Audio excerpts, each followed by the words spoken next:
नमस्कार दोस्तों, आप सबको मेरी तरफ से दिवाली की हार्दिक हार्दिक शुभकामनाएं। आज की इस वीडियो में हम लोग बात करेंगे about Ujjivan Small Finance bank. इस बैंक का कल कॉन कॉल भी हो चुका है। मैनेजमेंट से कुछ कमेंट्री भी मैंने सुनी है और मैंने अपने कुछ नोट्स बनाए। आज हम लोग उन रिजल्ट्स का इंटरप्रिटेशन करेंगे, एनालिसिस करेंगे और देखेंगे कि उज्जीवन के रिजल्ट्स को किस तरह से देखा जाए। तो अगर बहुत ही आसान भाषा में बताना चाहूँ तो बहुत ही मीडियोकर सेट ऑफ रिजल्ट था।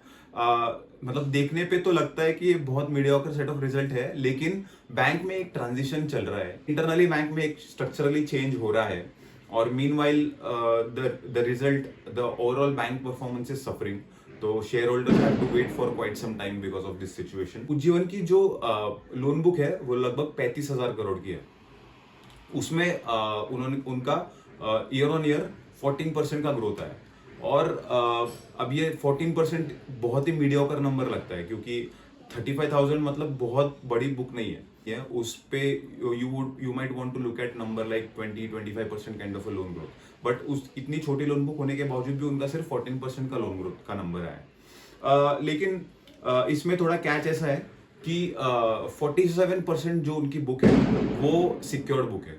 मतलब ये मतलब आप 50% मान के चलो तो 35% का लगभग आधा जो बुक है वो सिक्योर्ड बुक है। और जो सिक्योर्ड बुक है वो बहुत फास्ट ग्रो करी है। उसने secured book has grown by 53%। तो फिर जो बाकी आधी बुक है जिसमें कि बहुत सारा माइक्रो फाइनेंस वगैरह है, micro finance those kind of loans, वो लोन बुक एक्चुअली डिक्लाइन हुआ है, वो बुक डीग्रो हुआ है, वो बढ़ा ही नहीं है वो।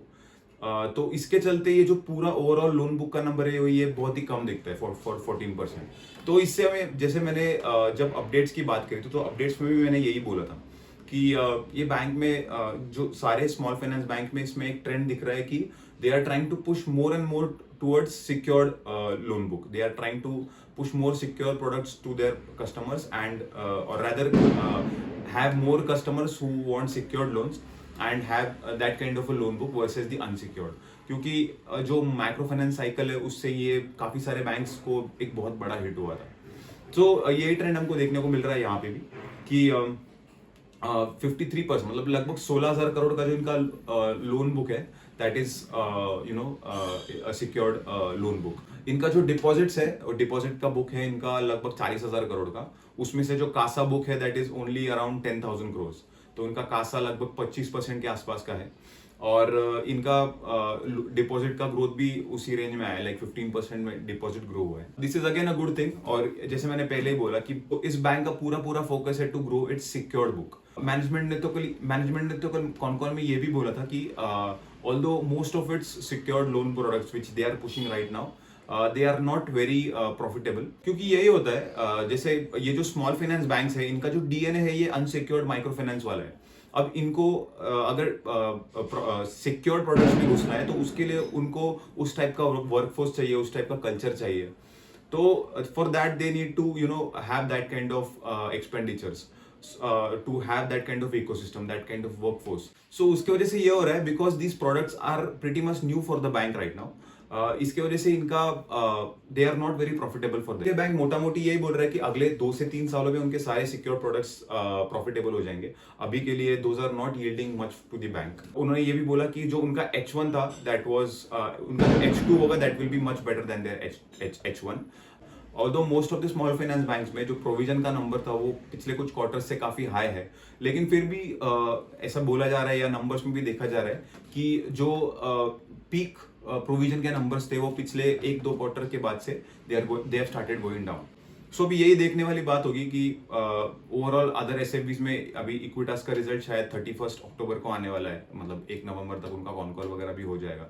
तो उसके बाद उनका भी ट्रेंड पता चलेगा। बट जो उनके अपडेट में जो नंबर आया था वो भी pretty much it was like this. So the management is saying कि H2 में उनका their numbers will be much better, उनका ग्रोथ थोड़ा सा बेटर होगा, credit cost will be even lower. So that is what pretty much it is. और हाँ, इसकी सबसे मोस्ट इंपॉर्टेंट चीज तो नेट इंटरेस्ट मार्जिन। सो इनका नेट इंटरेस्ट मार्जिन भी it is good, like it is 7.9%। इसका रीजन भी यही है क्योंकि इनका आज भी most of the book is into unsecured products. तो उसके चलते इनका net margin, net interest margin अभी काफी हाई दिखता है। और जो इनका 47% जो मैंने सिक्योर्ड बुक बोला था कि ये लोग बोल रहे हैं कि उसको वो लोग और एग्रेसिवली ग्रो करना चाहते हैं। सो फॉर द ईयर उन्होंने तो टारगेट भी दिया है कि they are going to grow their entire secured loan book by 35%। तो आराम से by the end of this year itself हम लोग ये देख सकते हैं कि उनका जो सिक्योर्ड बुक है वो मोर देन 50% तो आराम से हो ही जाएगा, क्योंकि अभी भी इट इज 47%। तो if they are planning to grow it by 35%, it will be somewhere around somewhere between 50 to 60%। So यही है about Ujjivan Small Finance bank.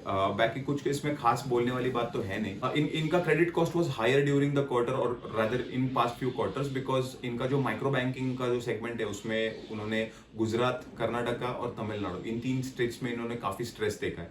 ये लोग बोल रहे हैं कि वो अभी धीरे धीरे अभी कम हो रहा है, पीक ऑलरेडी हो चुका है और आने वाले क्वार्टर्स में they will see strong disbursement in rest of the regions. The credit cost will come down from these stressful regions and या I mean that's pretty much about it. And एक और चीज़ अगर मैं इसके बारे में बोलूँ तो हाँ, मोस्ट इंपॉर्टेंट इज वैल्यूएशन। तो इस बैंक का वैल्यूएशन काफ़ी लो है। It is trading at 1.5 times its current book value. तो ये काफी सस्ता है, लेकिन it is justified also in a way because bank का ROE for this quarter was around 8%। 8% का ROE is not really a very impressive ROE, to be very honest. और in general भी इनका ROE 8 से 10% के बीच में होता है।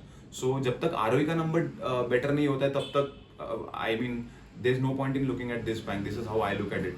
तो एक ओवरऑल अगर आपको बताया जाए तो एक बैंक बहुत बड़े ट्रांजिशन से गुजर रहा है, जिसमें कि वो अपना पूरा का पूरा लोन बुक ही शिफ्ट कर रहा है from unsecured it's unsecured DNA towards to more secured books. तो ये ट्रांजिशन ऑनेस्टली ये मैनेजमेंट भी बोल रही थी कि 2-3 साल तो उसमें FY27 वगैरह तो लग ही जाएगा। So until and unless that happens, we may not see the real story that is playing out. So till then, there is no big thing happening in this bank. So I think I would personally avoid this bank right now. क्योंकि अभी कुछ ऐसा massive हो नहीं रहा है। Just by looking at a lower valuation, I wouldn't jump into it. So यही है about Ujjivan Small Finance Bank. Nothing great, pretty mediocre set of results. I will track this bank to see कि ROE when it starts improving. जैसे ये ROE improving मुझे दिखता है कि ROE better होता जा रहा है, तब शायद for me it will be an attractive bet.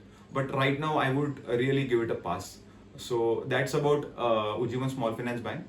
एक और मैं वीडियो बनाने का सोच रहा हूँ इसके बाद about EU Small Finance Bank. I think I am really impressed about their results.